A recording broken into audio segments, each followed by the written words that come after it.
this is Chen, health coach, and I've got a question for you. Was there a time for you in your life where you felt like you hit a wall and you couldn't go on? For me, this moment happened after several stressful years in pursuing my Ph.D. at Yale. I woke up one morning and I didn't remember who I was. I didn't remember my name, where I was located, what I did for a living, or what I was good at. And the first few seconds this happened to me, I felt scared. And so I frantically remembered everything I could about myself, and then I felt safe. But along with my identity rushed in the stressful responsibilities that came with it. And so the forgetful moment was actually more peaceful, but it was already gone. And I tell you this story because you or someone you know may believe that to be successful in your career, you need to forget who you are. And this may mean putting in longer hours, sacrificing your health or your social life, and believing that if you value anything outside of your career, that you're less committed, less important, or less valuable. And this may cause you to feel frustrated or guilty or uncertain when it comes to making choices to having a life outside of your job. And this may cause you to believe that you need to do all that is demanded of you to earn your worth, even if that means putting aside the fun parts of who you are, because you tell yourself that you don't have the time. Next thing you know, you're bringing your work stress home, and it's ruining your love life, or the potential for one. You find yourself getting sick more often, or you didn't get that promotion because you're burned out, and it shows. According to the American Psychological Association, 77% of Americans regularly experience stress from work overload. The other 23% are probably the ones causing it. But the number one cause is due to work overload. And there are three subtle clues as to whether you're stressed. 1, you're working longer hours. 2, you feel pressure to succeed. And 3, the last time you looked at yourself in the mirror, you jumped because you thought there was a stranger in the bathroom. Most people believe that by putting in longer hours, that they can get ahead in life faster. And maybe you have done this yourself through your evenings and weekends, powered through them. But have you found that when you do this, that you end up making up for time lost, feeling unmotivated and cranky because you were putting in longer hours? The truth is that having a life outside of your job is the best thing that you can do for yourself and for the people in your life. And it does wonders for your productivity and effectiveness. Now, before I was blogging for the Huffington Post on less stress and more living, I learned this the hard way. I was raised on the motto, no pain, no gain, and was told with pride that my dad had sacrificed his passion for singing so that he could study harder and get ahead in school. And so this is what motivated me throughout high school, college, and my first few years at Yale. And at Yale, I was working 100-hour weeks. Alright, it's more like 90. Actually, it's more like 70. But anyway, today we're going to talk about ways you can have a healthier relationship to your career and maybe not gain 70 hours of your life back, but 5. Now, it's important when you get those 5 hours that making enjoyment a habit. Because if you don't enjoy the time you have now, it'll be harder to enjoy when you get there, wherever there is for you. And so at Yale, I wanted to get my PhD as fast as I could, so I would work till 1 a.m. on most days and throughout all my weekends, because I felt like I didn't deserve to rest until I finished. And this caused me to be a socially anxious and lonely person, but I would fill that emotional void with more work because I told myself that I was busy, and at the same time I would torture myself with the idea that other people were having fun in life and I wasn't. And so after working this way and having no social life or hobbies for years, I began seeing a therapist to get back on track because there was this feeling of dissatisfaction that I couldn't put my finger on. And so there I sat in this tan pleather chair in this dim, poorly lit room with a tissue box strategically placed on my right. And I was feeling annoyed with my therapist because I felt like I didn't need to be there. I didn't need her help, and that I could do it all on my own. And my therapist asks me in her calm, soothing voice, "Who would you be without what you do?" And my response was, "Oh my God, I would be no one. I would be nothing." Then and there, I realized that I had attached my self-worth to my career, and that was the root of dissatisfaction in my life. And I also realized that the key to valuing yourself beyond your career success is to do things for the sake of personal enjoyment rather than for personal achievement. It's not about doing it all. It's about enjoying what you do. Are you comfortable with yourself regardless of what you've achieved? And I stand before you today because I want you to have complete freedom from feeling like that you're never doing enough or that you haven't gotten to where you want to be. And if there's one thing I do want you to remember, is that you are important no matter what you achieve. And there's 3 lessons I learned along the way that I'd like to share with you on how to do that. 1 is to take your evenings and weekends seriously. Do something fun that truly disconnects you from your job.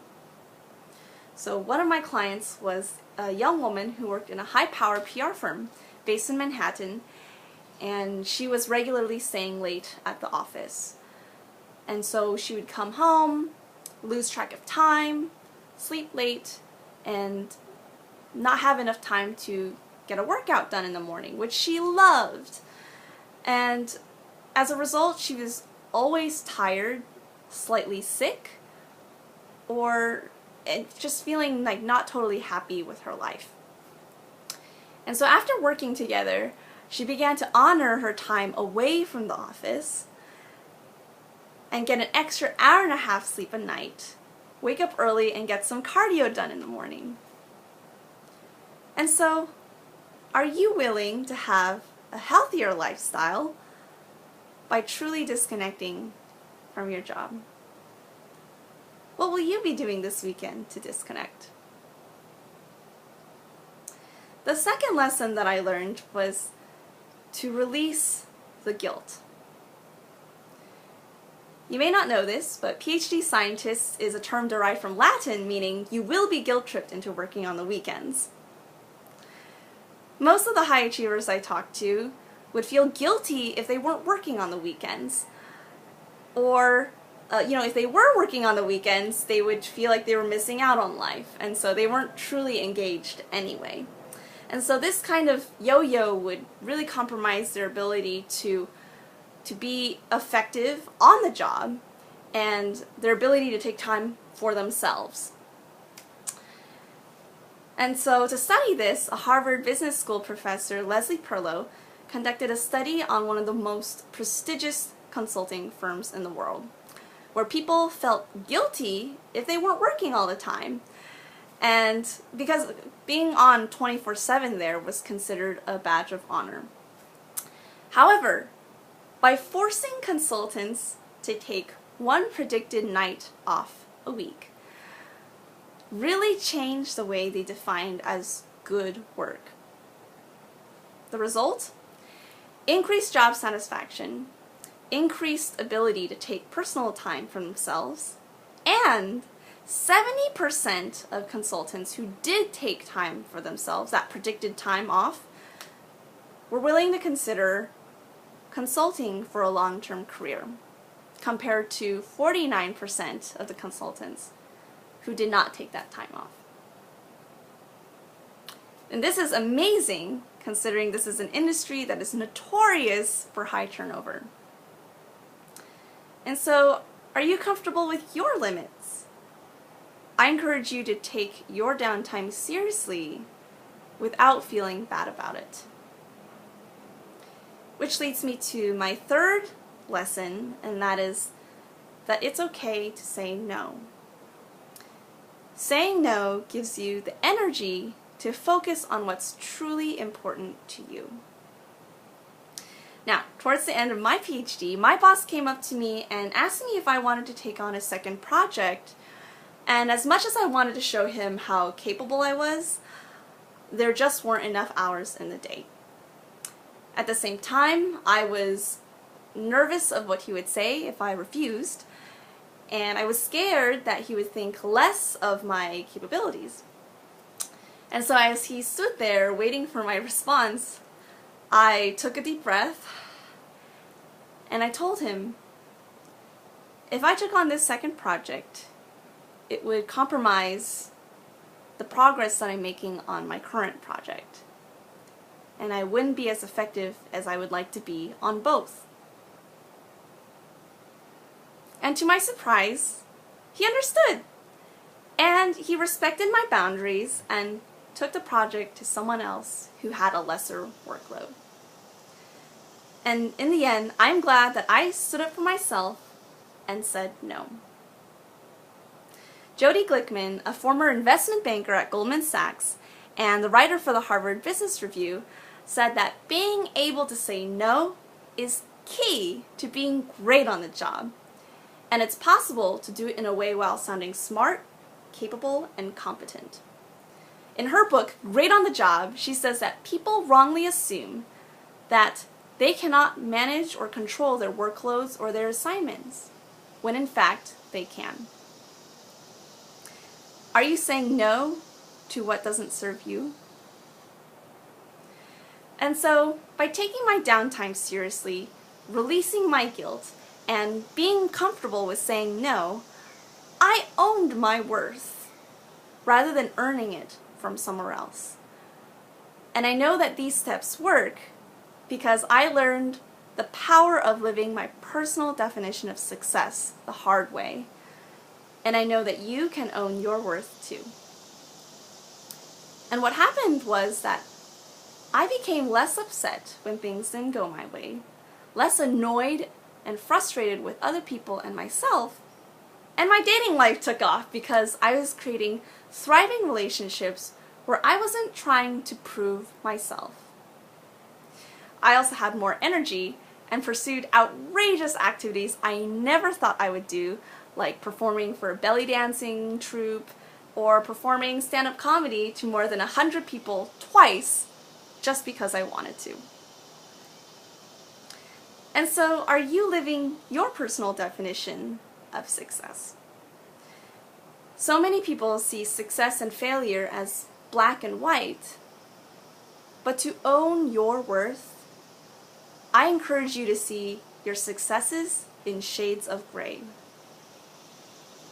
And so to do this, I have an exercise for you. Think of one success for you that just happened. Maybe you met the love of your life. Maybe you got that job you always wanted, or you landed that big client. Got it? Now, I'd like you to think of any serendipitous circumstances that led up to that success. Maybe you sent an intention out.